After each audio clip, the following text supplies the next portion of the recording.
Good morning, brothers and sisters. I hope your week is going really well and you're excited about the opportunities God is going to give you today to pray for someone, to invite someone to church, to share your testimony with somebody who doesn't know Jesus.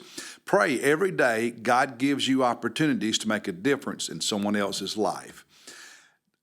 We are in Psalm 45 in our Bible reading plan, so that's where our devotion is from today. And I want to talk about what some scholars call a double meaning. In other words, there are certain passages in the Old Testament that have a double meaning. They were meant for the moment in which they were written to a particular circumstance or particular individual, but they also have application to the Messiah, to Jesus Christ. And you find that in Psalm 45. So look with me at verses 6 through 8. This is a psalm written celebrating the marriage of the king, probably David. And he says in verse 6, "Your throne, O God, is forever and ever. A scepter of uprightness, a scepter of uprightness is the scepter of your kingdom. You have loved righteousness and hated wickedness. Therefore, God, your God, has anointed you with the oil of joy above your fellows." Now, this is applied first to David. It's the idea that at this season in his life, now we know in the future he would fall into sin, but at this season of his life, he was walking in integrity. He was walking in righteousness with God. And so he talks about that in verse 7. You have loved righteousness and you have hated wickedness, the king, okay? Therefore, because of that, God, your God, our God, your God, has anointed you with the oil of joy above your fellows. That God has blessed you in ways he's not blessed others. Well, as I said, that was referring to the king, to King David. But over in the New Testament, in Hebrews chapter 1, verse 9, it is applied to Jesus. Because the author of Hebrews, if you want to look at it quickly, in chapter 1, talks about Jesus being in verse 3, the radiance of God's glory, the exact representation of his nature. Jesus is divine. And if you want to see God, look at Jesus. And so in verse 5, for to which of the angels did he ever say? So God the Father. So he says, God never said anything like this to the angels. He's only saying these things to the Son, to Jesus. And you drop down to verse 9, notice he's quoting what we just read in Psalm 45. In verse 9, you have loved righteousness and hated lawlessness. Therefore, God, your God, has anointed you with the oil of gladness above your companions.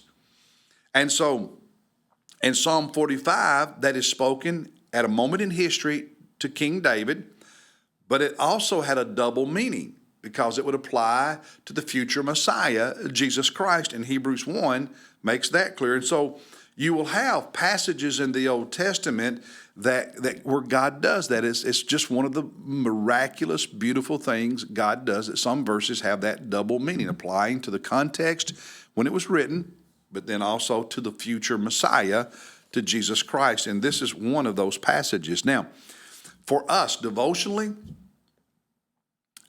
what I started thinking about is how in this passage, it says that David loved righteousness. He absolutely loved righteousness, and he lived that way.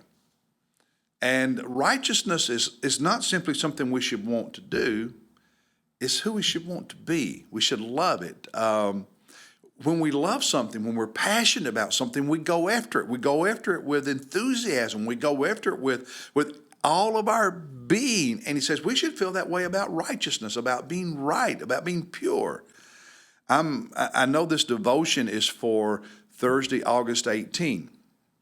I'm actually recording it on Wednesday, July 27. So, about 3 weeks early.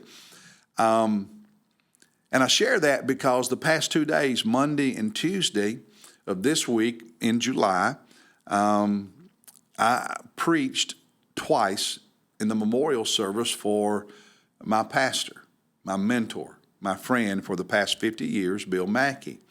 This past Monday, I was in Raleigh, North Carolina, and then yesterday outside Lancaster, South Carolina, in Heath Springs, and I had the honor of preaching his funeral services, memorial services. And one of the things I shared, and that was true, is that Bill Mackey was a man of high character and integrity. And just a simple little story. When I was in high school, I remember talking with one of our high school teachers who was also a member of our church. His first name was Larry. And he was telling me about how he and Bill were playing golf one day, and he thought he'd have some fun. So he said, "Hey, Bill, how about the loser buys the winner a Coke?" And Bill said, "Larry, if you really want a Coke that badly, I'll buy you one."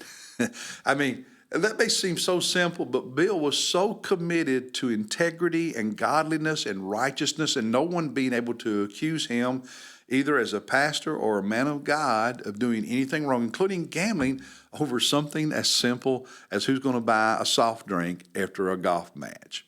He loved righteousness. He wasn't legalistic. He wasn't narrow. He just wanted to be pure and right. When God brought Monisa and me to Rock Hill almost 35 years ago, Bill wrote me a letter. And in that letter was a sentence that I lifted out and had turned into a poster that for about 20 years was on a wall in my study downtown, and then later out here. And the line that I lifted out, what he said in that letter to me was, "Keep your heart humble and your life pure." He loved righteousness. He loved purity. And the psalmist said that was true of David. And the writer of Hebrews says it was true of Jesus. It's my prayer that will be true of you and me, that we love righteousness. It's not just something we want to do, it's who we want to be because we love it. We love it. We love being right with God. We love being righteous. That's the message for today. I look forward to being with you tomorrow.